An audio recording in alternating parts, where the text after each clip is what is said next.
నమస్తే, నా పేరు ప్రశాంతి. వై న్యూస్ కు స్వాగతం. This news sponsors by Shri Krishna enterprises. Railway station ఎదురుగా మా వద్ద అన్ని టీవీలు, ఏసీలు, ఫ్రిడ్జ్లు మరియు అన్ని రకాల ఫర్నిచర్ హోల్సేల్ ధరలకు అమ్మబడును. ఈ కృష్ణ ఎంటర్ప్రైజెస్ కు విచ్చేయండి. రైల్వే స్టేషన్ ఎదురుగా, main road, Tuni. Proprietor Tamarana Satyanarayana. ప్రభుత్వ పాఠశాలలను కార్పొరేట్ విద్యా సంస్థలకు దీటుగా తీర్చిదిద్దుతున్నామని, గ్రామీణ విద్యార్థులకు గుణాత్మక విద్యను అందించే లక్ష్యంతో కూటమి ప్రభుత్వం పనిచేస్తుందని జగ్గంపేట ఎమ్మెల్యే జ్యోతుల నెహ్రూ అన్నారు. స్థానిక సంక్షేమ వసతి గృహాల వార్డెన్లో పడాల రోజా, పిట్టా ప్రభాకర్ ఆధ్వర్యంలో ఏర్పాటు చేసిన కార్యక్రమానికి ఆయన ముఖ్య అతిథిగా హాజరయ్యారు. ప్రభుత్వం సమకూర్చిన మెటీరియల్స్ను ఆయన విద్యార్థులకు పంపిణీ చేశారు. అనంతరం విద్యార్థుల యోగక్షేమాలను అడిగి తెలుసుకున్న ఆయన వంటగదులు పరిశీలించారు. విద్యార్థులకు శ్రేష్టమైన పౌష్టికాహారం అందించాలని ఆయన సూచించారు.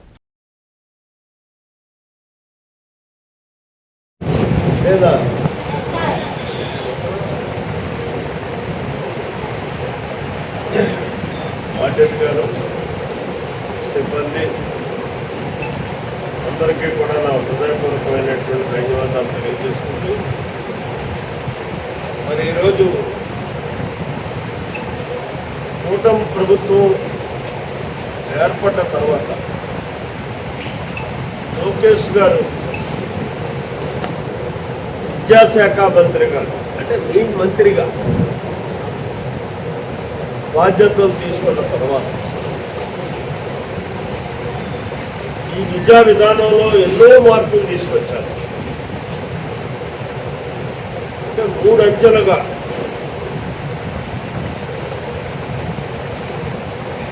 ప్రాథమిక పాఠశాలలో ఇవాళ మీ అందరికీ అందుబాటులోకి తీసుకొచ్చినటువంటి పరిస్థితి. ఒకటి ordinary primary school, 2 model school, 3 free school. అంటే ఇంటర్మీడియట్ దాకా కూడా మీ గ్రామంలో మీరే చదువుకునేటటువంటి అవకాశం కలిగి ఉన్నారు ఆ విధానంతో. అయితే వాటిని ఉపయోగించుకోవాల్సినటువంటి బాధ్యత ఇవాళ మీ తల్లిదండ్రుల మీద ఉన్నాయి, మీ మీద. బాబు ఎక్కడి నుంచి వచ్చావు? మల్లవరం నుంచి వచ్చావు. మీ ఊళ్ళో స్కూల్ నువ్వేం చదువుతున్నావు? 4th క్లాస్ చదువుతున్నావు. మీ ఊళ్ళో కూడా 4th క్లాస్ ఉంది. హై స్కూల్ దాకా ఉంది కదా మీకు. నువ్వు ఇంకా బెటర్ ఏంటంటే ప్రభుత్వ పాఠశాలలోనే ఎక్కడ కూడా వచ్చి చదువుకుంటాం. అంటే ఆయన తల్లిదండ్రులు నీకు ప్రత్యేకించి ఒక హాస్టల్లో అయితే జాగ్రత్తగా చదివిస్తాను, చదువుకుంటాడు. నేను కొన్ని గ్రామంలో అయితే గాలి తిరుగులు జరగకుండా అని చెప్పి ప్రభుత్వం ఏర్పాటు చేసినటువంటి హాస్టల్స్లో మిమ్మల్ని చదివించారు. స్తోమత లేకపోయినా సరే ప్రైవేట్ స్కూల్లో చదివించేటటువంటి పరిస్థితుల్లో ఇవాళ సాంప్రదాయ అలవాటు. నేనేమంటానంటే ప్రైవేటు స్కూల్లో టీచింగ్ చెప్పేటటువంటి, మీకు పాఠాలు చెప్పేటటువంటి ఉపాధ్యాయుల కంట మన ప్రభుత్వ పాఠశాలలో మీకు పాఠాలు చెప్పేటటువంటి ఉపాధ్యాయులే వాళ్ళకంట ఎక్కువ చదువుకున్నారు, క్వాలిఫైడ్ టీచర్స్. మొన్న చూడండి, లోకేష్ గారు విద్యాశాఖ మంత్రి అయిన తర్వాత కూటమి ప్రభుత్వం ఏర్పడ్డాక చంద్రబాబు నాయుడు గారి యొక్క నేతృత్వంలో 16,000 మంది టీచర్స్ని ఒక్కసారిగా రాష్ట్ర వ్యాప్తంగా మనం నియమించుకున్నాం. మీ స్కూల్లో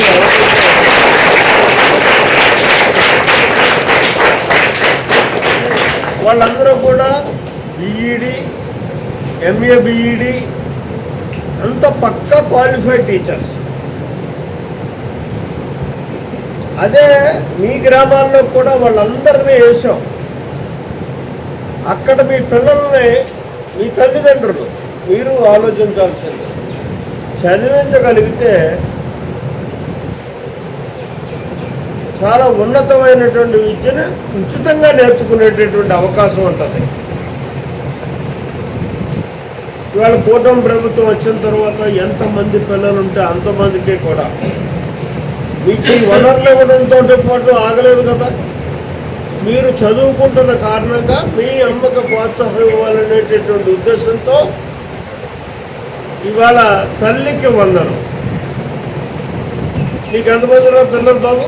నీ తమ్ముళ్ళు అన్నలు ఎంతమంది? ఏం చేస్తున్నారు వాళ్ళు? చదువుకుంటున్నారు. 15,000 వచ్చాయా? వీడికి వెళ్ళదు. రేపు 22 కొత్తాయి.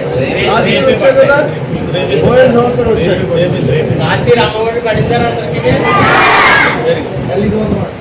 అంటే ఒక పక్క అలాగిస్తున్నాం, రెండో పక్క అన్ని సౌకర్యాలు సమకూర్చి మీకు చదువుకోవాలని చెప్పి చదివించాలి. ఒక విజ్ఞానవంతమైనటువంటి పరిపూర్ణమైనటువంటి విద్యను అందివ్వాలి అనేటటువంటి ఆలోచనతో ఈరోజు కూటమి ప్రభుత్వం అంటే లోకేష్ గారి నాయకత్వంలో పనిచేస్తున్నటువంటి పరిస్థితి ఉంది.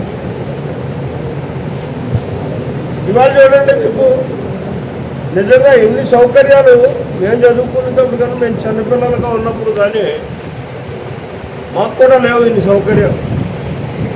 ఎవడు ముందు మనం సంపాది పడుకుంటే ఆడిదే ఛాన్స్, ఎవడి ముందు దుప్పటి తీసుకొని కొట్టుకుంటే వాడిదే ఛాన్స్.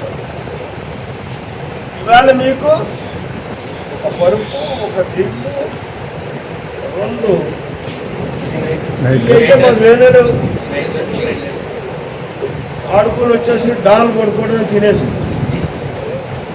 ఇవాళ మీకు 2 నైట్ డ్రెస్, అలాగే స్వెటర్ శీతాకాలం వస్తే, అలాగే రగ్గు, అలాగే దుప్పటి కింద వేసుకోవడానికి.